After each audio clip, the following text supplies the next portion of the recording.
Hey, a lot of people are upset that Toyota won't sell the new Hilux truck, the $10,000 truck, myself included, but I got what I think is the next best thing.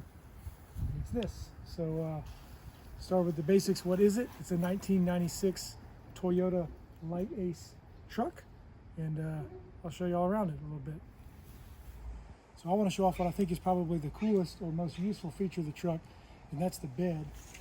So just a quick measurement here for you. The bed is right at 5 feet 3 inches wide.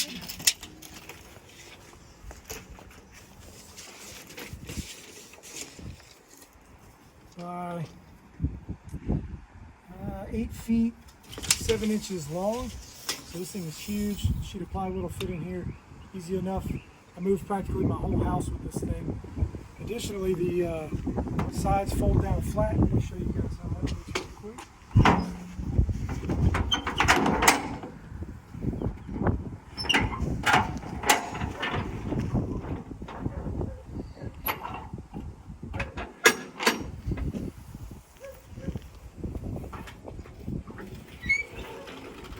You could, if you had to, load the back with a forklift. It came with this piece of rubber in it, which I think's probably been in here since the truck was new. And if you look underneath, the quality of the deck is impeccable. No rust at all. So the only thing I've done to the truck besides wash it and do an oil change on it and then drive it every day is replace the tires. It came with some wore out, like 12-year-old tires. I put these Kumho Road Venture MT tires on it. They're size 27 by 8.5 by 14. You can see here, got ASIN manual locking hubs on the truck, disc brakes in the front, drums in the back. The front's on a torsion bar. I've got those cranked up a little bit to prevent rubbing. And the rear is leaf springs. One thing I forgot to mention is the payload, 1,000 kilograms, so roughly 2,200 pounds of payload can be carried in the bed. All right, we're inside here, so I'll show you guys the engine.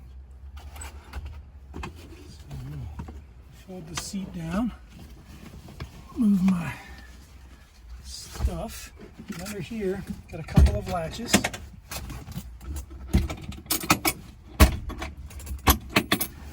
And we'll pick this up. I've got a little plastic strap over here, holds the engine cover up and out of the way. So there it is in all of its glory. Here we go. This is the Toyota 2Y engine. So this is a roughly 1.8 liter push rod iron block aluminum head engine. It has a time and chain. It has hydraulic lifters, so there's no valve lash adjustment to do. It does have this little carburetor on it, and it's kind of a nightmare of a carburetor.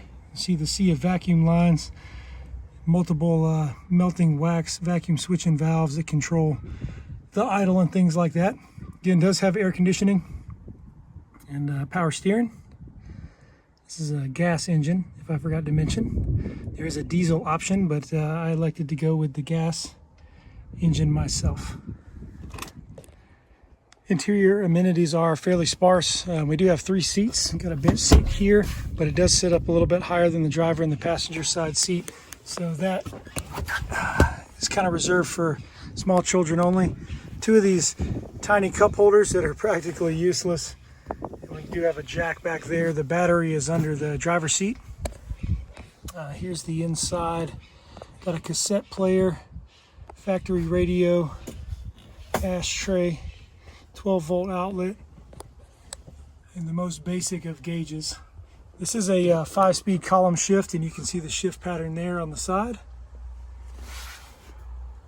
4-wheel drive, high-low range selector for the transfer cases there. There's an electronic switch over there for an actuator. Manual windows, manual door locks. Got the washer reservoir there. All right, I'm about 6'1", so getting in and out of this thing is a little bit difficult, but once I'm inside, I got a little bit of room to move around. This is kind of my technique for getting in, and do a little bit of a cold start for you. Clutch in, into neutral. neutral. Give the throttle about a couple pumps there.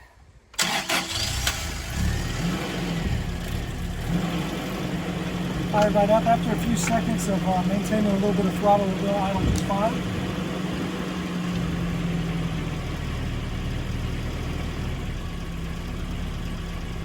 That's it. All right, we'll take this thing for a little spin. Show you the shift pattern. Park and brake in the middle. Reverse is forward and down.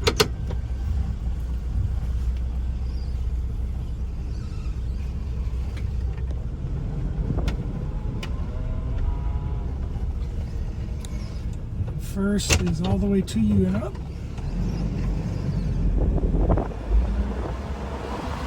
It does have a viscous clutch fan, so the fan is really the predominant noise you hear when driving it, especially when it's warm.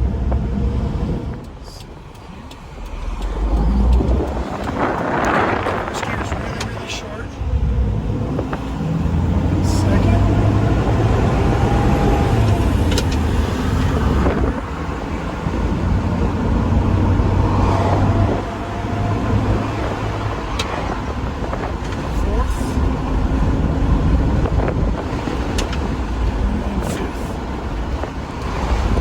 Speedometer, GPS, and at 100 kilometers an hour, I'm actually doing 105 kilometers an hour due to the bigger tires that I have on the truck.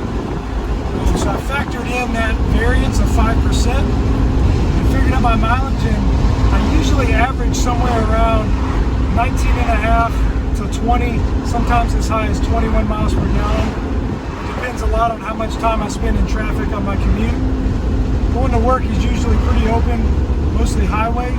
Coming home, however, I'm pretty heavy stop and go traffic. And if I run the AC, that does also have a negative impact on the fuel mileage. All right, so we're gonna do run the AC here just so you can see it. So, got fan controls here. Come in close. Fan controls, and then this is for the AC here. Got it on fresh air. We'll put it on recirculate. Motor motor's fairly loud. It does run R134, which is readily attainable. Again, I don't run the AC all that often. When the AC clutch cycles while you're driving, it feels like somebody jabbed the brakes. It makes a big difference. The AC doesn't seem to be too affected by being in traffic. The condenser is not right in front of the radiator like it is on most cars. The condenser is actually really small, lays horizontal and under the front of the truck, kind of down under our feet, whereas the radiator is kind of right here. That condenser has a little cover over it and 2 electric fans that pull air through it. So sitting in traffic at idle, it doesn't really ever warm up. Performance is pretty consistent. You see the ride is pretty bumpy. Now this road kind of sucks. It's bumpy and everything you drive over it. But with the torsion bar front end and cranked up to provide clearance for the 27-inch tires, it is kind of a jouncy ride. Now I never really beat on the truck or flog it. I'm driving it now like I typically drive it. Also going wide open throttle or putting it under a bunch of load doesn't really give you a whole hell of a lot. It's not a fast truck. If you're thinking it's a fast truck, think again. This engine is actually used in, or a newer version of this engine is still used in Toyota forklifts to this day. Hopefully that bodes well for when I have to get engine parts, gaskets, seals, and stuff like that. I'm hoping that I'm able to get some of them from a Toyota forklift parts catalog and not have to import everything from Japan.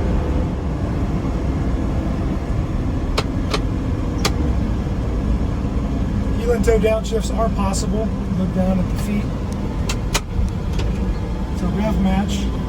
On downshifts, you do have the steering column kind of right between your feet though, so left foot braking is not really a thing. So we're going to take this thing out on the highway. We do have the AC on.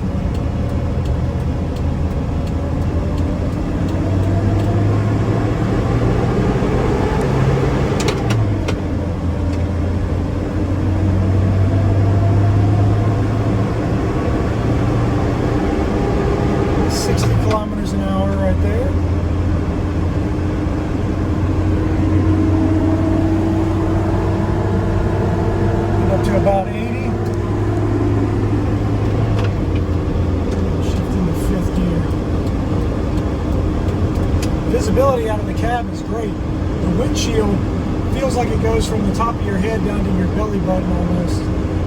Tons of visibility. It is odd because it's right in front of your face. Feel real close to it, and you're sitting on top of the front wheels, so it feels like you're super, super close to other traffic. It's kind of an odd sensation. It takes a little bit of getting used to. So I'm still on the frontage road here. Get onto the highway.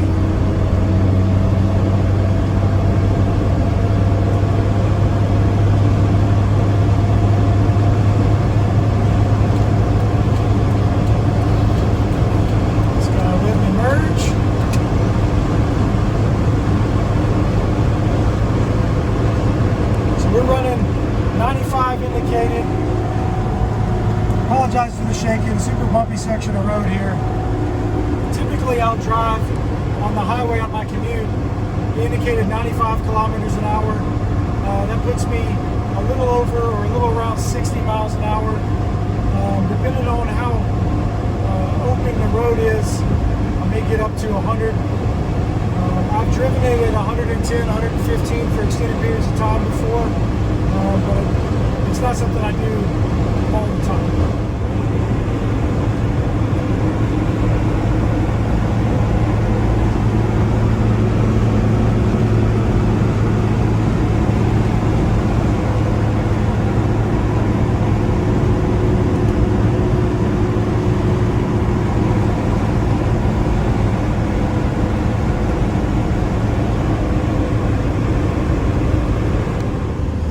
Really, when you're turning, it's the only time you really notice kind of issues with the chassis. And I wouldn't really say issues, but some of the limitations.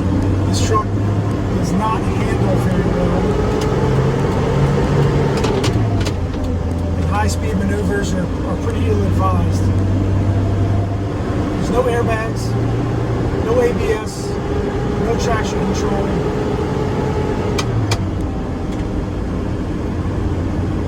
Have power brakes. We're currently showing 43,219 kilometers on the clock. I got it with 37,000 kilometers.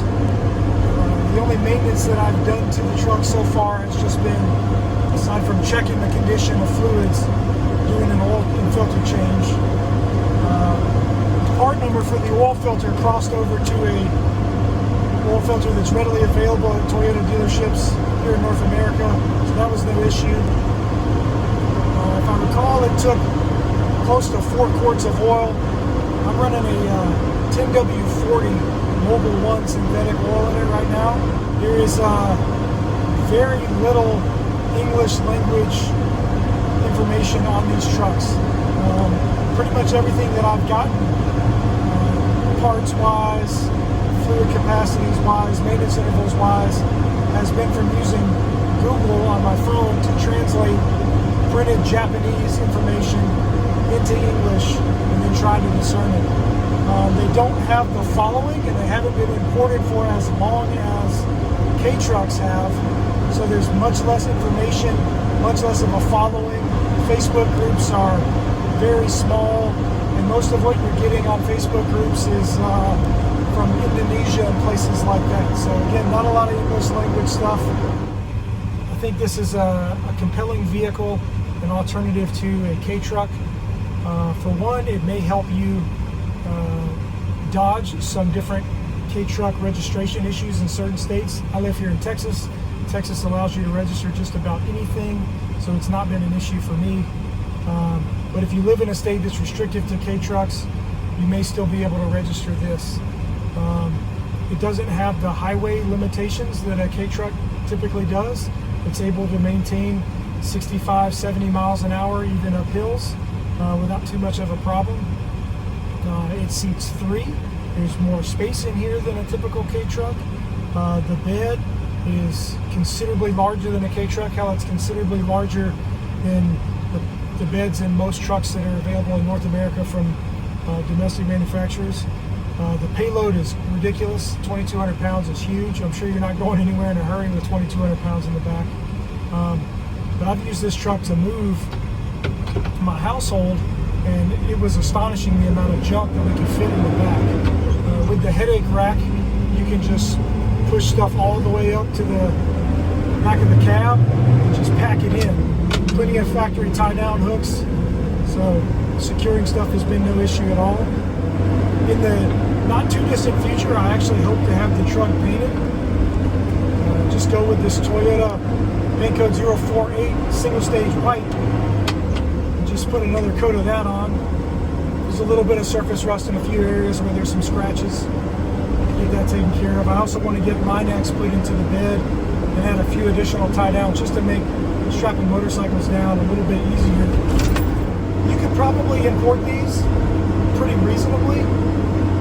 I bought this from a guy in Houston that had already imported it and already had it registered in Texas. I was not wanting to go through the hassle of trying to take import documentation and generate a title for it. Buying them that are already registered probably adds a little bit of a premium. I paid $10,000 for this truck. Again, super low miles, great condition, no rust. Some of these that I've seen online have been pretty haggard. Whatever person or company had this truck in Japan took pretty good care of it, kept it out of the weather, kept it away from road salt. Yeah, that's it. That's my little truck. Now take the camera here and try to show you from the driver's view. You have this little mirror over here that looks straight down at the front bumper. It helps you get really close to stuff without hitting it. Driver's view of the gauges.